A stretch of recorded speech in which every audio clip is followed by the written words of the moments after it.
please. What's all the excitement, Morris? The Commissioner's been asking for you for hours. It's the Herncastle Moonstone. Moonstone? Oh, yes, that famous yellow diamond that's been getting so much publicity lately. That's it. You'd better go straight in.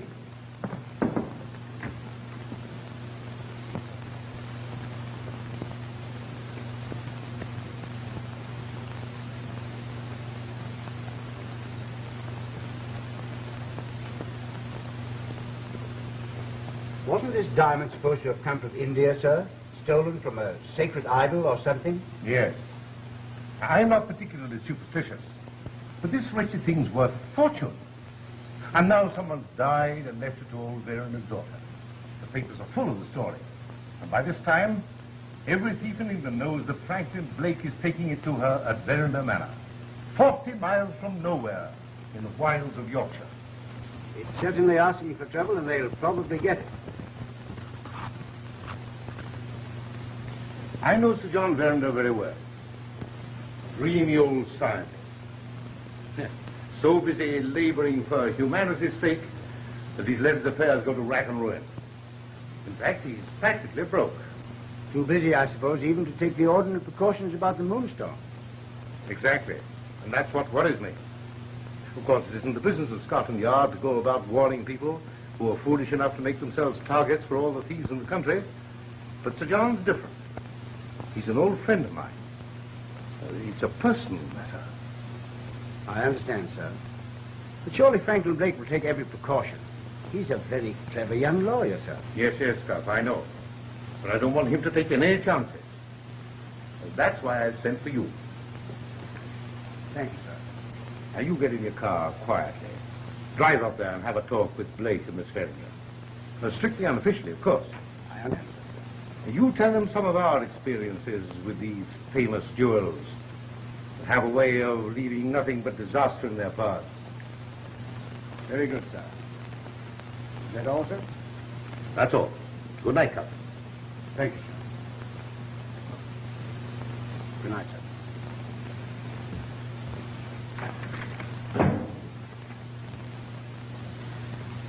Verona Manor of all places.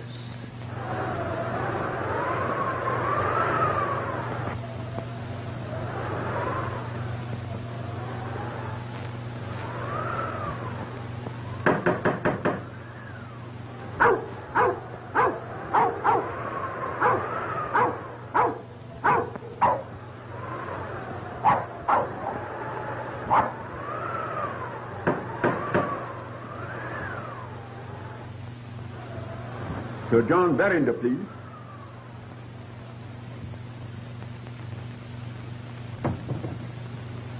Mr. Kyle Van Lucker from London.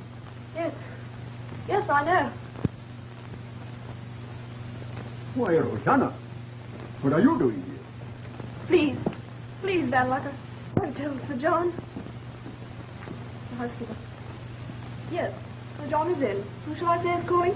Mr. Van Lucker from London. Is Sir John expecting you? No, but I'm sure he'll see me. Very good, sir. Come this way.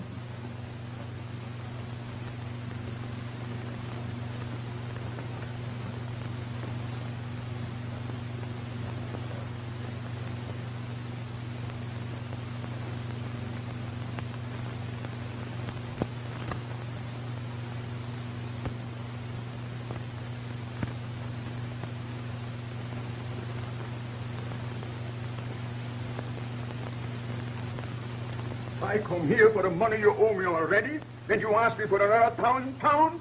What kind of a fool do you think I am? Van Lucker, please. My daughter will hear you. Oh, my daughter. My business is to lend money and to foreclose when people can't pay up.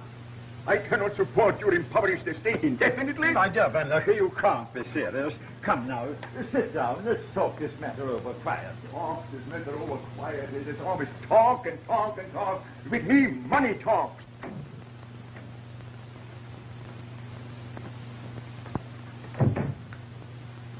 Doing here again? Sir John don't know it, but he's a double-dyed scoundrel, he is. Careful, Beatrice. Miss Anne's in our studio. She'll hear you. I know, Dr. Jennings. But it makes me that furious. Mark my words, no good will come of it. Anne, I want to talk to you. How soon are you going to finish? I'm almost finished. I've done this room over 7 times since Frank went away. Now I'm satisfied. He'll love it. Franklin Blake. You know, you'll never be happy married to him. Oh, don't be silly. Anne, you know I love you.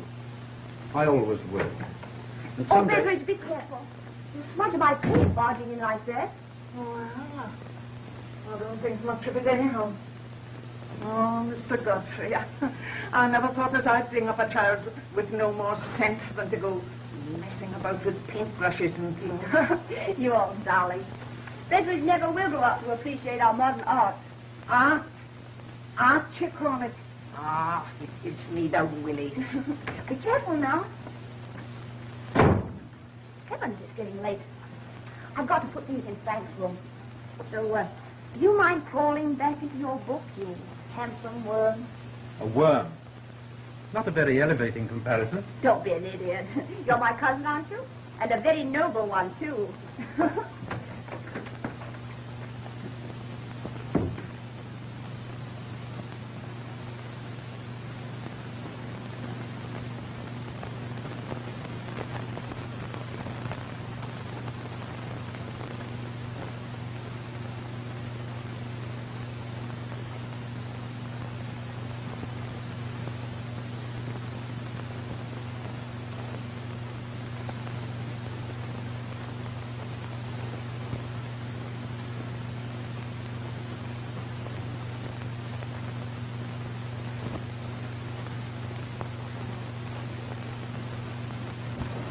This Moonstone is a very valuable gem which will enable you to meet your debts.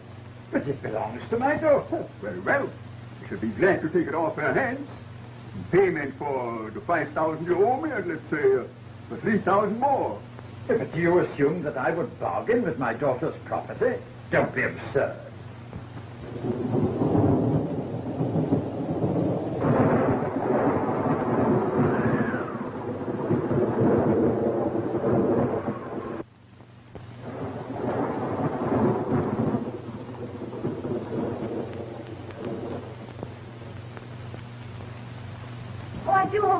Raining before Mr. Frank's train gets in.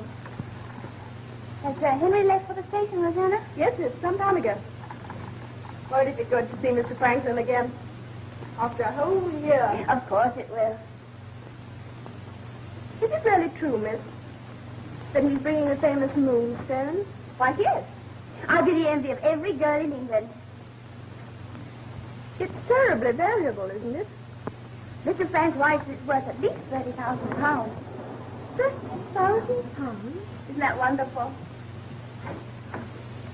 £30,000.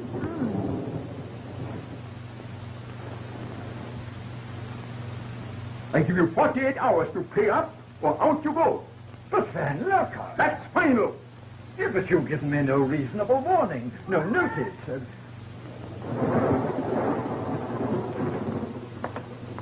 Oh, I'm so sorry. I didn't know you had a visitor. It's all right, my dear. Come in, come in. I want to introduce an old friend of mine, Mr. Van Locker, my daughter, Anne. How do you do? This is a pleasure. Had I known you have such a delightful surprise down here, Sir John, I would have called sooner at my doctor's. There you are, Father. I told you you'd allow me a trip to London at least twice a year, just to show me off. I agree, absolutely. There you go again, bewitching even my patients into flattery when... Well, according to you, I have the face of a turnip and the temper of a witch. Oh. I know all his answers, Mr. Van Locker. That's his sense. There now, run along, my dear, and tell Betteridge that Mr. Van Locker will be with us for dinner. Oh, what's up? Oh, we'll be delighted. Oh, dear, what a storm. Frank will have a terrible time getting from the station. Yeah. I'll see you at dinner. I may tell you, Van Locker, that my daughter knows Quiet. nothing... What a night for a man to be on the road with a valuable gem. this Van Lucker, the notorious moneylender who figured in the theft of the Wallingford pearls 2 years ago? Possibly. But you know Father. He's a darling. But if there's any trouble around within 1,000 miles, he's sure to make friends with it.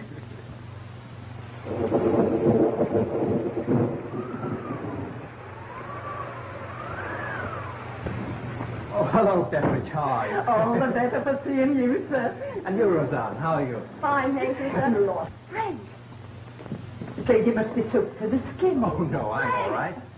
Anne! Oh, Oh, darling. oh, it's so good to have you back. It's been a century, hasn't it? 2 centuries. 3 centuries. A dozen centuries. Hello, Godfrey. How are you? Splendid, thanks. Oh, Godfrey's down for a holiday. Oh? He came down from London yesterday.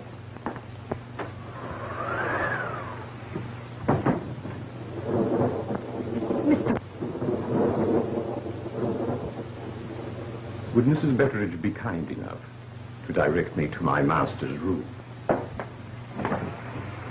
Henry, Mr. Franklin will occupy the same room.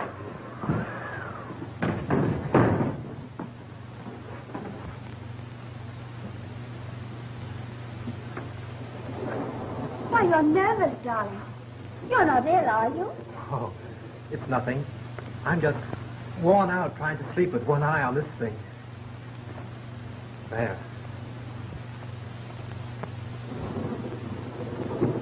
Godfrey. Godfrey, look. I had it mounted for you in Bombay. Oh, it's the most exquisite thing I've ever seen. Good Lord, it's as big as an egg. Look, Godfrey. It changes color with the reflection of the light. Yes, it's called the Moonstone. You see, the luster grows and lessens with the waxing and waning of the moon, when there is a moon. Oh, it's beautiful. I'll never let it out of my sight. Oh, but Anne, dear, you must have it put away in a bank vault at once. Crazy to keep a thing like that lying around the house, a target for thieves. Oh, but darling, you're not serious. Oh, yes, I am. Aren't you being a little melodramatic, old man? Oh, you think so? Oh, Frank, you're imagining things. You're tired, worn out. I'll have to have Father look you over. Come along. Oh, no, Anne, I'm all Oh, right. I want you all to myself. I have a surprise for you. You'll excuse us, Godfrey? Young man, you're about to gaze upon a sight that will completely...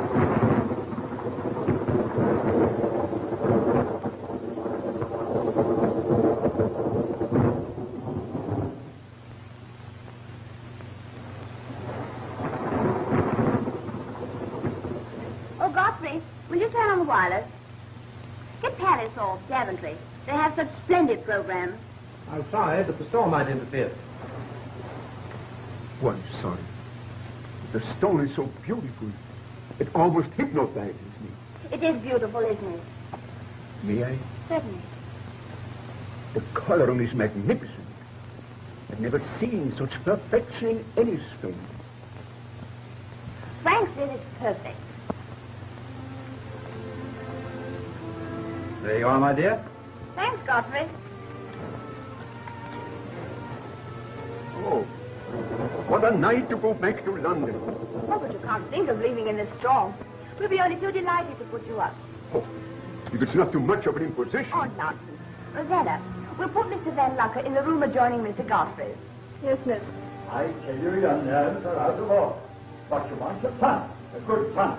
They're at it again. Frank loves to see Father. What you need is sleep, plenty of sound sleep. And in your condition of nervous strain, nothing but medicine will help you to it. I'm sorry, sir. But a glass of ordinary hot milk and a good bed will turn the trick for me. Eh, what? Confound your impudence. You doubt my professional judgment. Oh, stop it, you old fuss budget. Frank's only teasing. Of course I am. Where's your sense of humor, Sir John? Eh, what? I see what it is. It's that cursed Moonstone.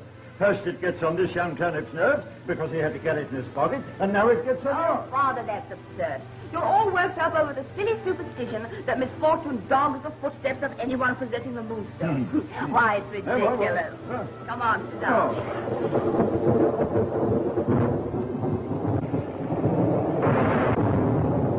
Oh, for God's sake. What sort of foolishness is this? Turn up the lights. It's a storm. What is that? Godfrey, the candles! Oh, my child, there! Anne, darling, what is it? The Moonstone! Someone's taken it! What? Oh, confound it. Someone get a light. Rosanna, Bethany! Candles are on the wireless, Godfrey. Are you there? Right, I have it. Anne, are you all right? Frank, Father, My dear, what is it? Sit down over here, dear. My child, what is it? What is it? Your light! More light! Are there any candles in the hall? Yes, sir. Yes, sir. Sweetheart, what happened? My dear. They smashed it when the lights went out. But this is absurd. There was no one in the room but a group of friends. But there seems to be a thief among us. What sort of business is this? In my house? oh, Father, please.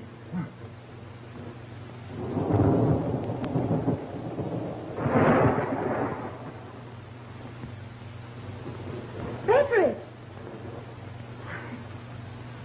Betteridge, what are you doing?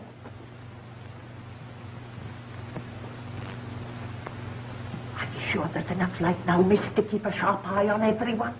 What are you talking about?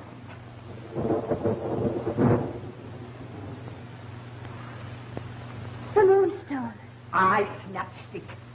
Or you wouldn't have it now, miss. Lights don't go out for the sake of going out. And I got my suspicions. You old darling. You've been reading mystery novels again. Oh, she's an old idiot who got us into a mix-up like this. Get out, get out, get out. I've half a mind To give me my notice. Well, after saying it for 40 years, I've a good mind to accommodate you. And the sooner the better, the sooner the better. No, you can't mean that. You can't Now mean will you be good? Oh, she's an impudent old wretch, but she knows I can't do without her, confound it. And you know you love it. You see? Even Betteridge.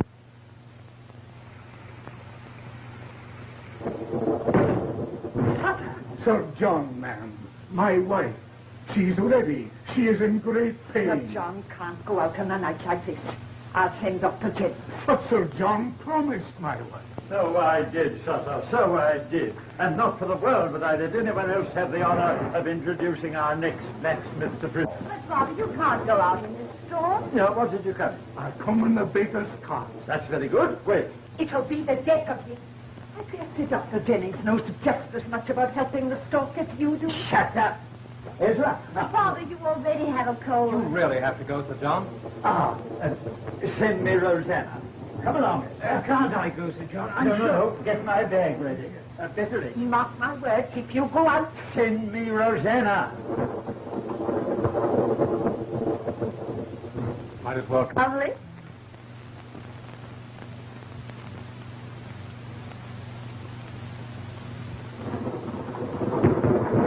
It should be forbidden by Act of Parliament for babies to arrive on a night like this. Oh, stop fretting, Betty.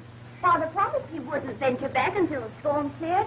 All the same, he'd have a fit if he knew you were sleeping with that thing under your pillow, instead of burying it down in the cellar or something. Oh, don't be silly. You speak as if this were a hotel or a railway station full of thieves. It might well be, for all my suspicions. Be careful of the paint, Betteridge. It's still wet.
And how's my pet this glorious morning?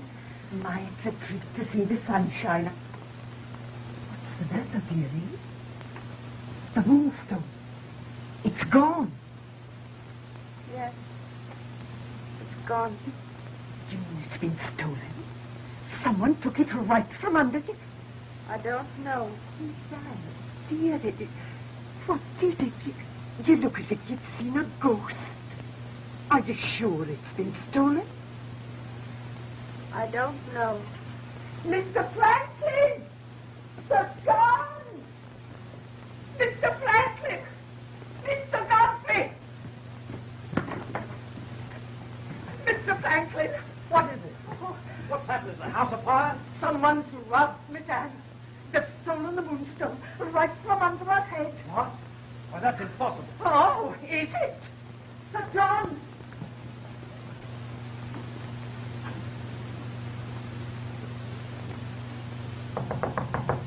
Sir John! Sir John! Anne, don't look at me like that. Tell me what happened. I don't know. Miss Anne!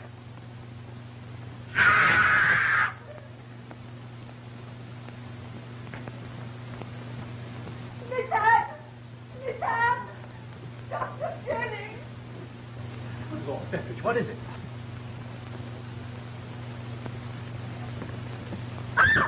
Father! Oh, Father! Father! It's murder. It's that cursed Moonstone. Dr. Jennings, quick. Oh, Ezra. Ezra, he isn't dead. Steady, darling, steady. No. He's alive. Pneumonia, I think. Franklin, give me a hand. He evidently tried to help himself and collapsed. Oh, my darling. Look at his clothes, they're soaked.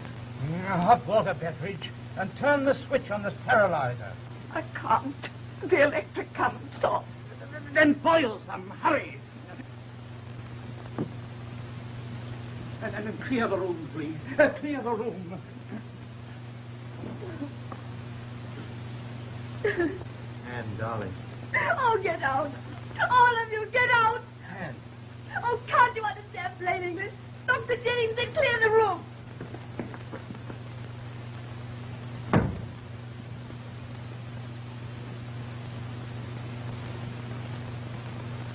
Oh, Ezra, hurry.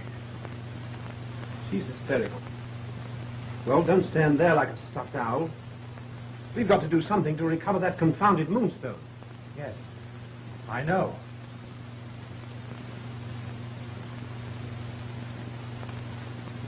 Scotland Yard. I'll try and get Inspector Cuff. He's a friend of mine.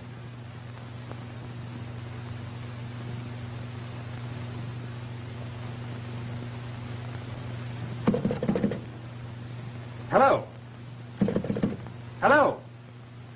The line's dead. The storm must have blown the wires down. Hello? No use. I wish I could get Cuff. Mr. Franklin? There's a man downstairs from Scotland Yard. He says it's Inspector Cuff. Cuff? Come along, Godfrey. Oh, good gracious me. It's like bringing rabbits out of a hat. There's nothing to do now but wait for the crisis. Oh, I can't leave him. Oh, but you must, my dear. Otherwise, I'll have you on my hands, too. I'll call you the moment there's any change.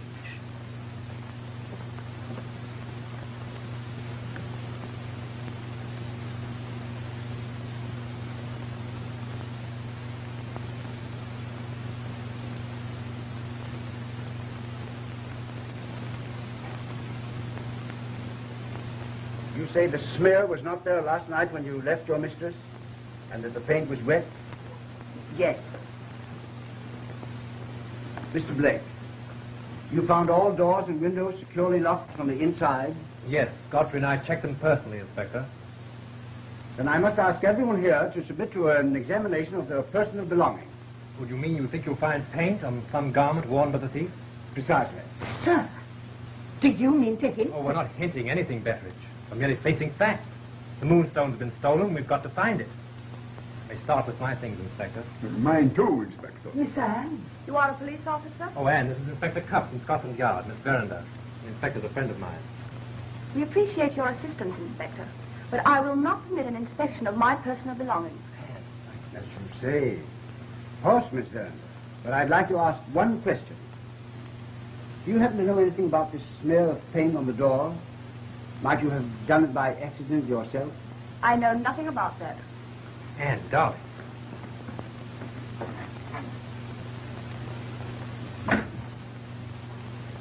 I want to talk with everyone in the house, individually.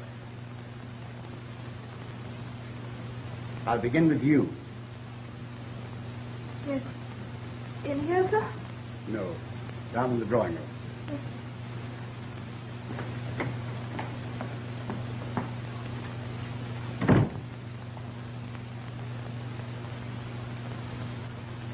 The last time I saw you, Rosanna Spearman, you were in prison for theft. Yes, sir.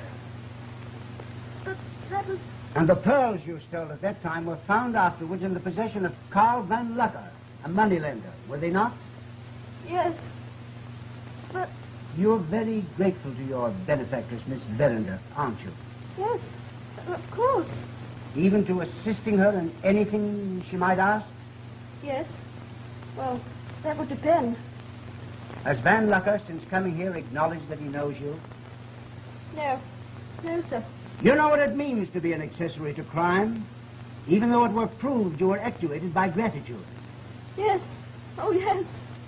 It isn't very pleasant in prison, is it? No. No. You know that the yellow diamond, called the Moonstone, was originally stolen from a sacred idol in an Indian temple. I've heard that many times.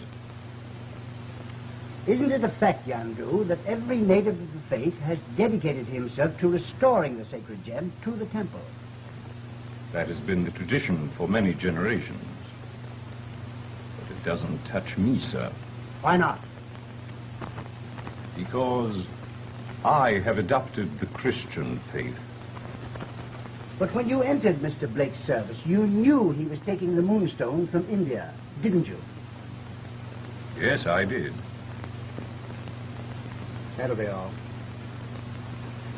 Thank you, sir.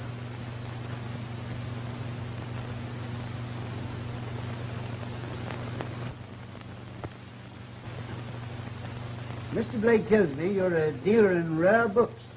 That is correct. Rather a losing business these days, isn't it? Yes, when one refers to it as a business.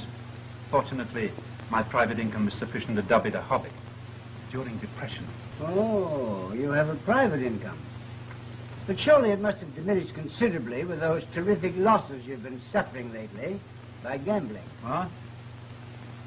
Yes. Well, that's my private affair, which can't possibly have any bearing on this situation. No, of course not. But if you were better fixed financially, you'd feel more at liberty to urge Miss Verinder to marry you. Well, I hadn't looked at it in that light. But it's an idea. Now, he owes me £5,000, and I came here to collect her for clothes. On account of that storm last night, I happened to be under this roof when the Moonstone disappeared. Now, I suppose now you want to ask a lot of crazy questions about it. Go ahead. I am a good listener. Yeah. Have a cigar. Thank you. Just 2 questions, Lucker. Only 2? Well, let me off easy, huh? Do you happen to know if Miss Verinder is aware of her father's business with you? No. I don't think so. The old fool said she isn't. Why didn't you acknowledge that you knew Rosanna Spearman, the housemaid, when you entered this house?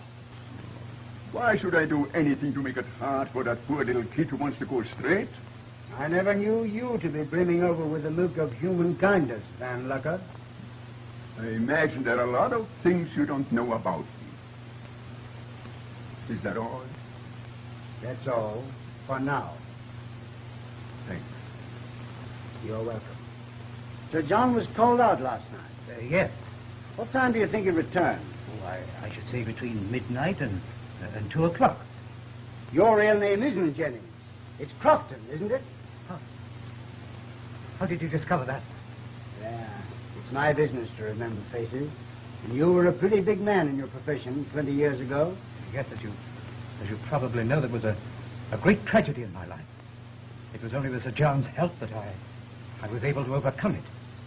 You're assisting him with your knowledge of drugs and the compounding of his new anesthetic, aren't you?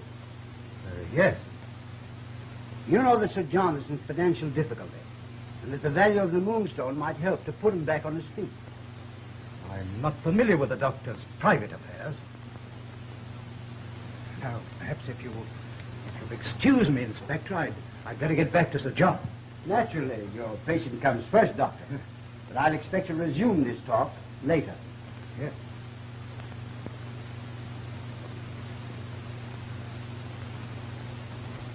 Now, Mrs. Bettridge, are you sure you had no occasion to enter Miss Verender's studio this morning before you discovered her there, beside the bed? No. You didn't go in there, say, to dust or wipe things off? No. Well, do you know anything about Sir John's financial affairs? No. You can't make me answer any more questions, you nosy old owl. Now, for a pretty woman, Mrs. Oh, Bettridge, you can't get round me with your soft soap. I'll have you know I've been in service in this house for 40 years. I know my young mistress. And if 100 Moonstones was lost, stolen or strayed, I know how and when to keep my mouth shut. Same as she.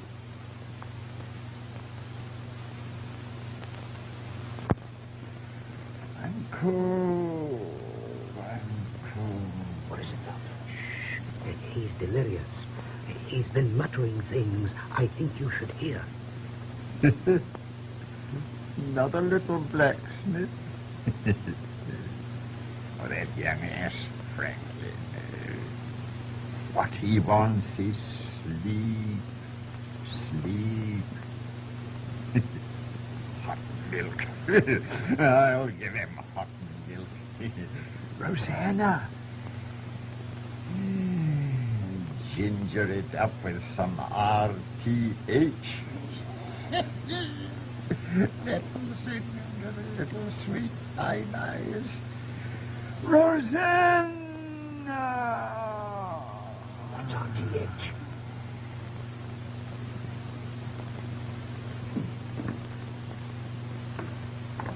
What is this RTH? It's a powerful drug to induce sleep and calm the nerves, yes? On the other hand, a slight overdose might produce a strange stimulating reaction. Last night, I saw Rosanna take Franklin a glass of hot milk. Now, it's quite possible that such a... Dad, I see what you mean. Get Mr. Blake and Miss Verender. Hurry. Wait, Betteridge, wait, Betteridge. I have a plan, but it involves a scientific problem, which I will explain to you later. Tell Miss Anne to come here as soon as she can, without letting Mr. Franklin be aware of it. Miss Verender can be of great use to us, as I will explain to you later, if you agree with my idea.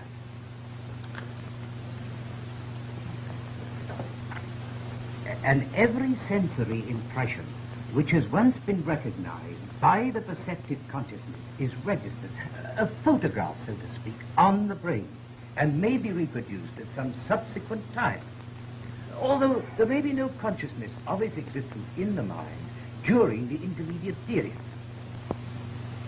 Do you mean to say that if we gave Blake another dose of this, enough to produce the stimulating reaction, that he'd repeat what he did last night? That he'd do everything he's totally unaware of now? Would he take a substitute for the Moonstone and do exactly with it what he did with the real one last night? There's no telling. It's just an experiment. What do you think, Inspector? I'd say try it. Certainly. By all means. Jim, mark my words, you're going to make a fool of somebody. Unlike us not it yourself. Oh, quiet, Bettridge. I can't guarantee to produce identical reactions because I don't know exactly how much of this Sir John gave him. There's no danger, Doctor. Oh, no, it's only dangerous if it becomes a habit. Sounds to me like DT. Oh, Bettridge. How are we going to give it to him without his knowledge? That's simple. Betteridge will conveniently remember his hot milk. Heaven knows we'll need it after a day like this. Come on, darling. Oh, it's just ridiculous. I never heard of such a thing in all my life. And while you're about it, Doctor, could you give a good stiff sleeping potion to Mrs. Betteridge?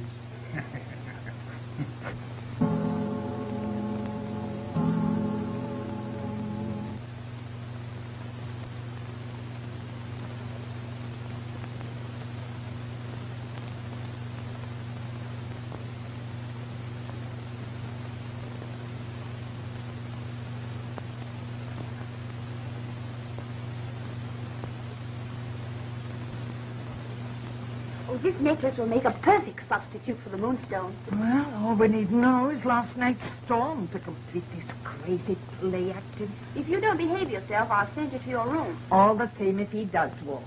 I bet my Sunday bonnet he goes straight to... Where? Where would a man be going in the middle of the night? Mrs. Betteridge. You ought to be ashamed of yourself when we're trying to find the Moonstone and help Frank out of his dilemma. Well, nobody ever found anything in their sleep. Except a nightmare. Bad business. Bad business.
To do, sitting here all night. Nothing's going to happen anyway. Quick, get behind the curtain. All right. Be quiet. Stupid thing to do.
Betteridge, my robe.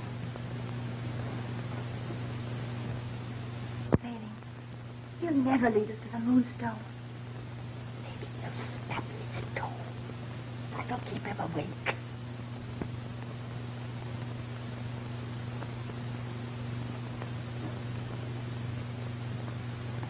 Ezra,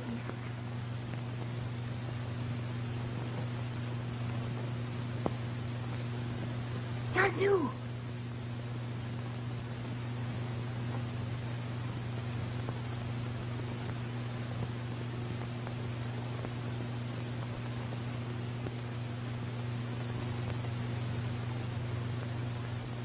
Godfrey. Godfrey, take this wretched thing. Hide it. The place is full of thieves.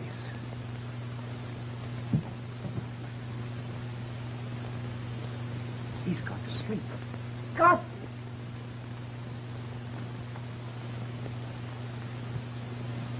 Godfrey and Van Lucker. By gad, I knew it all the time. You did? And you let them thieves get away? My. Aren't you the little Sherlock? Mrs. Betteridge, go down to the river and pull the water over your head. Being a perfect lady, I'll give you the last word.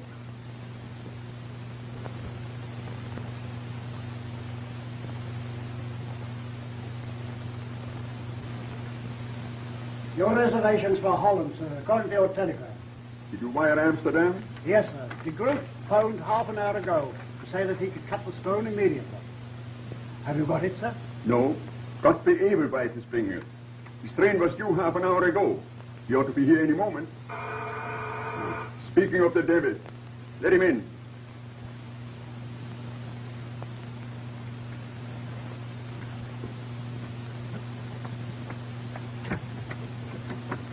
Here, hold your horses.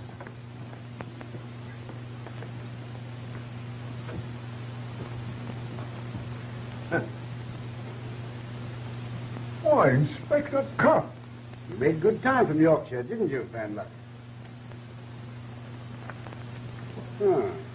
Holland, eh?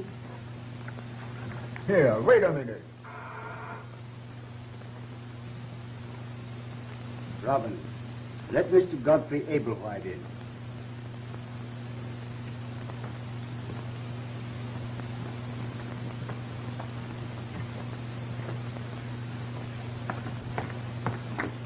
Please take your hands off me.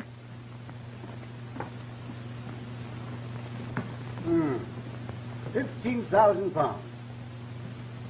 Well, that's about enough to put you securely on your feet again, Mr. Ablewhite. It would have been.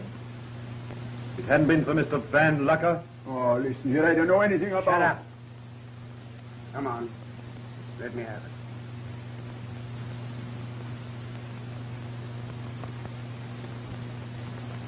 Well, there go my matrimonial prospects. Priceless. Magnificent. You gentlemen are not trying to sell this to me by any chance, are you? All right, Robbins. Take him away.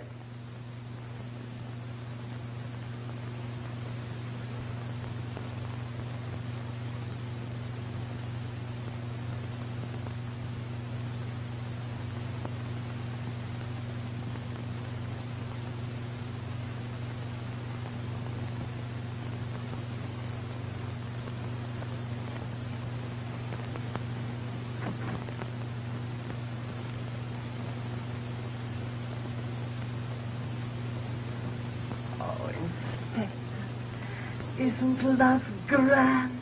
Yes, Mrs. Betteridge. Those were the days. Remember?